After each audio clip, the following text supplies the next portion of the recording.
السلام علیکم، میں ہوں آپ کی بہن۔ آج کل کھانسی کا مسئلہ بہت زیادہ ہے، اس کے لیے آپ دوائی تو ضرور لے رہے ہوں گے، مگر یہ کہ گھریلو ٹوٹکے کے ساتھ جو رات کو نیند نہیں آتی، گلے کی خراش بہت زیادہ ہو جاتی ہے، اس کے لیے یہ بہت مجرب چیز ہے۔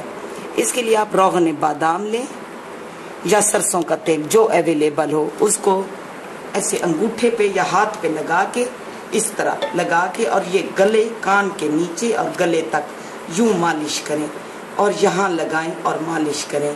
اس کے بعد ہاتھوں کی یہ جگہ اسے مالش کریں یوں، اور اس کونی کے نیچے اس طرح، اور پاؤں کے نیچے ایڑی کے اوپر اس طرح اسے مالش کریں۔ اس کے بعد رومال، کوئی بھی کپڑا یا رومال لے کے استری سے بہت زیادہ اسے گرم کریں اور گلے پر پورا باندھ دیں، اور رات کو سو جائیں یا دن کو اپنے کام کرتے رہیں۔ آپ دیکھیں گے کہ اس سے انتہائی افاقہ ہوگا، بہت جلد آپ کو پیاری نیند بھی آ جائے گی اور آپ کو راحت ملے گی۔ اور کھانسی کے لیے آپ کاٹن برڈ کے سرے کو بادام روغن لگا کر کان کے اندر لگا لیں، پھیر لیں تھوڑا سا، اس سے بھی بہت افاقہ ہوگا۔ اللہ حافظ۔